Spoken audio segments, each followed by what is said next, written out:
تب تک خوشبو ہوتی ہے، سڑ جانے کے بعد بدبو آنے لگتی ہے، مگر گلاب تیرے اندر ایسی تاثیر کہاں سے آ گئی ہے؟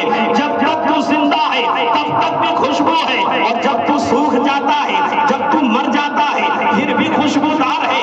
اے گلاب تیرے اندر یہ تاثیر کہاں سے آ گئی ہے؟ تو گلاب نے کہا، تڑپ کر کہا، گلاب نے مسکرا کر کہا، اے مولانا تمہیں معلوم نہیں ہے اور پھول پیڑوں سے پیدا ہوئے۔ گلاب کہہ رہا ہے اور پھول پیڑوں سے پیدا ہوئے۔ میں نے کہا ہے گلاب تو کہاں سے پیدا ہوا ہے؟ تو گلاب نے گرج کر جواب دے دیا ہے، معراج کی رات ہے۔ کون ہے سید اعجاز میاں؟ یہ ذہن میں ضرور رکھنا، نہیں تو میرا جملہ پھسل جائے گا، میرا جملہ پھسلنا نہیں چاہیے۔ کون ہے سید اعجاز میاں؟ محبت سے کہتے سبحان اللہ۔ گلاب نے تڑپ کر کہا معراج کی رات ہے، عرش اعظم ہے۔ کیا ہے؟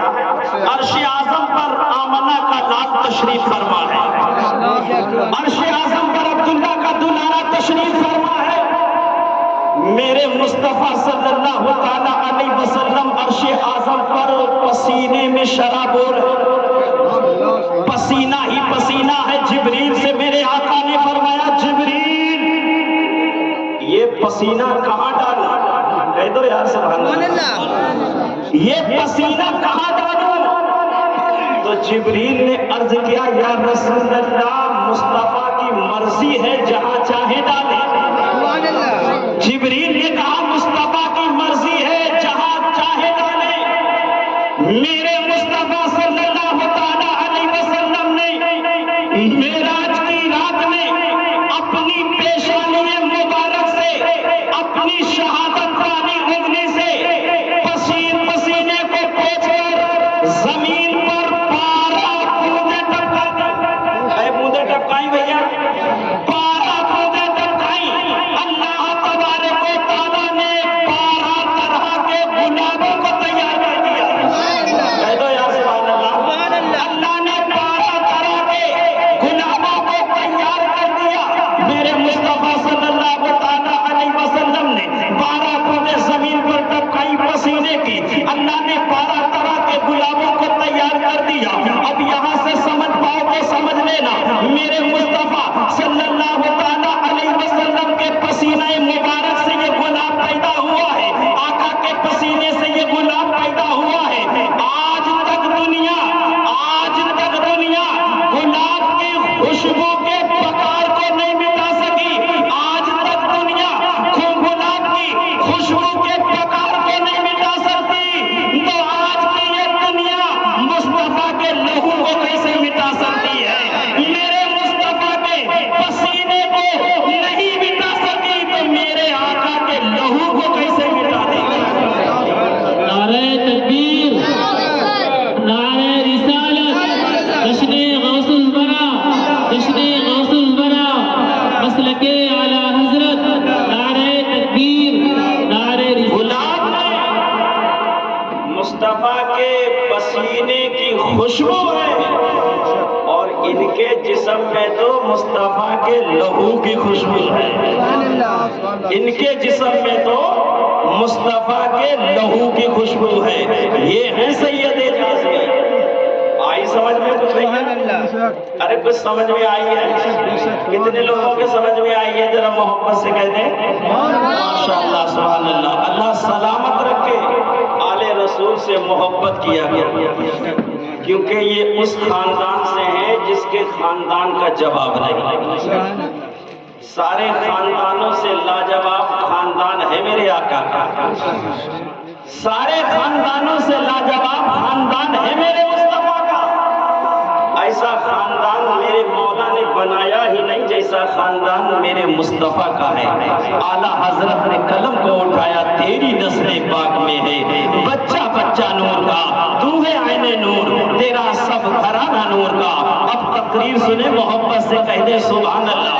اللہ تبارک و تعالیٰ کا یہ بہت بڑا احسان ہے کہ اللہ نے ہمیں سب کو سرکار کا امتی بنا کر بھیجا ہے۔ اللہ کا بہت بڑا احسان ہے کہ اللہ نے سرکار کا امتی بنا کر بھیجا ہے۔ اور سرکار کا امتی تو کئی انبیاءوں نے دعا کی تھی مولا اپنے محبوب کی امت میں بھیج دے. کئی انبیاءوں نے دعا کی تھی مولا اپنے محبوب کی امت میں بھیج دے. یہاں سے پتہ یہ چلا معلوم یہ چلا مصطفیٰ کی امت جب اتنا پاورفل ہے تو میرے آقا کتنے پاورفل ہوں گے, کتنے پاورفل ہوں گے. اللہ تعالیٰ کا یہ احسان ہے کہ اللہ نے ہمیں دیکھنے کے لیے دو آنکھیں عطا کی, سننے کے لیے دو کان عطا کیے, پکڑنے کے لیے دو ہاتھ عطا کیے, بولنے کے لیے زبان عطا کی, اور سونگھنے کے لیے اللہ نے ناک عطا کی ہے. کیا عطا کیا ہے؟ ناک عطا کی ہے.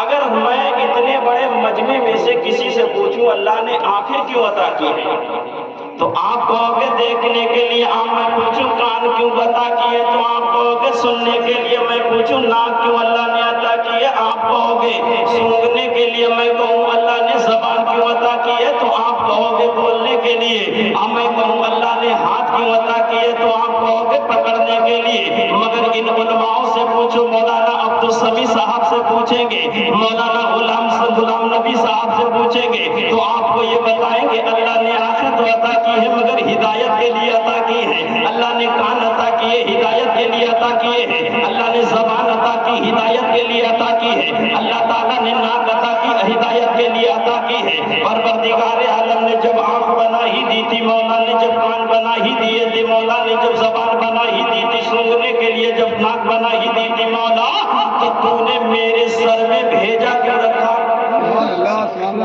جس سب ساری چیزیں بنا ہی دی تھی تو بھیجا کیوں رکھا؟ تو مولا عرض کرتا ہے جب آنکھیں ہدایت کرنا چھوڑ دے, کان ہدایت کرنا چھوڑ دے, زبان ہدایت کرنا چھوڑ دے, ناک ہدایت کرنا چھوڑ دے, ہاتھ اگر ہدایت کرنا چھوڑ دے تو یہ بھیجا ہدایت کرتا ہے.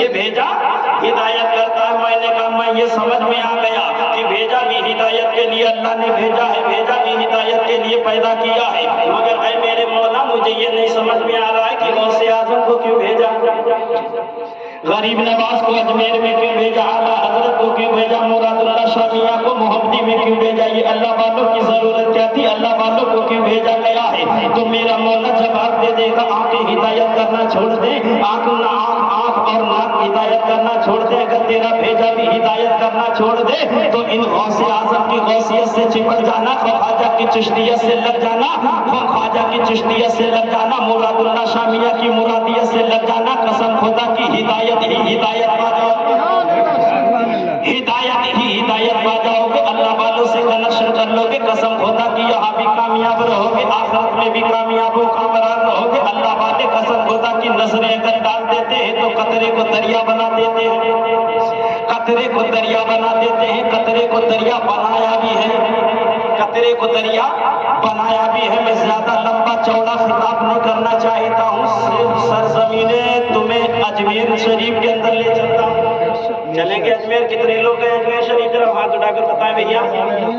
ماشاءاللہ. جو لوگ نہیں گئے اللہ تعالیٰ انہیں خواجہ کی نگری کا دیدار عطا فرمائے, خواجہ کی نگری کا دیدار عطا فرمائے. کسی عاشق نے بہت پہلے کہا تھا حضرت کہ ہمارے راستے اجمیر ہی مدینہ ہے, ہمارے راستے اجمیر ہی مدینہ ہے, یہاں ہے خواجہ پیا اور وہاں رسول خدا. اجمیر شریف جایا کرو, قسم خدا کی میرے خواجہ بگڑی کو بناتے ہیں, میرے خواجہ بگڑی کو بناتے ہیں, ایسی بناتے ہیں, ایسی بناتے ہیں, ایسی بناتے ہیں. جادو پر نظر پڑ گئی تو عبداللہ بیابانی بنا دیا, جادو پر نظر پڑ گئی عبداللہ بیابانی بنا دیا. اللہ والوں کا اتنا پاور ہوتا ہے, اللہ اتنی طاقت دے کر بھیجتا ہے. اگر پانی پر حکومت ان کی ہوتی ہے اور ہواؤں پر حکومت ان کی ہوتی ہے, اگر وہ پانی کو اجازت دے دے تو پانی بھی خود چل کر چلا ہے. اور میرے خواجہ نے پانی کو بلایا بھی ہے, بلایا نہیں بلایا, میرے خواجہ نے پانی کو بلایا بھی ہے، قسم خدا کی اللہ والوں سے کنیکشن مضبوط کرے، اللہ والوں کی طاقت تو دیکھے۔ میرے خواجہ کے ساتھ میں آپ کے پہلے خلیفہ قطب الدین بختیار کاکی رضی اللہ تعالیٰ عنہ، تڑپ کر کہتے سبحان اللہ، سرکار قطب الدین بختیار کاکی رضی اللہ تعالیٰ عنہ ساتھ میں ہیں، اور دوسرے مرید میرے خواجہ کے علی ساتھ میں ہیں۔ یہ دو مرید ہیں، پیچھے پیچھے یہ دونوں مرید چل رہے تھے، اور آگے آگے ہندوستان کا راجا جا رہا تھا۔ اپنی خانقاہ سے باہر نکلے، ابھی تھوڑی ہی دور گئے تھے، اچانک ایک آدمی نے میرے خواجہ کے راستے کو گھیر لیا، راستے پر کھڑا ہو گیا اور کہا کہ بابا میں آگے نہیں جانے دوں گا، آگے نہیں جانے دوں گا، آگے نہیں جانے دوں گا۔ کس نے راستہ روکا؟ سجدہ کرنے والا نہیں تھا، رکوع کرنے والا نہیں تھا، کلمہ پڑھنے والا نہیں تھا، غیر مسلم تھا، کلمہ پڑھنے والا نہیں تھا، خدا کی وحدانیت کا اعلان کرنے والا نہیں تھا، مصطفیٰ کے نام مصطفیٰ کا کلمہ پڑھنے والا نہیں تھا، رکوع سجود کرنے والا نہیں تھا۔ اس نے میرے خواجہ کے راستے کو روک لیا تھا، اور جیسے روکا میرے خواجہ قریب گئے تھے اور اس سے کہا اے اللہ کے بندے تو نے میرے راستے کو کیوں روکا ہے، تو نے میرے راستے کو کیوں روکا ہے؟ وہ کہتا ہے غیر مسلم اے بابا میں تمہیں آگے نہیں جانے دوں گا، آگے نہیں جانے دوں گا۔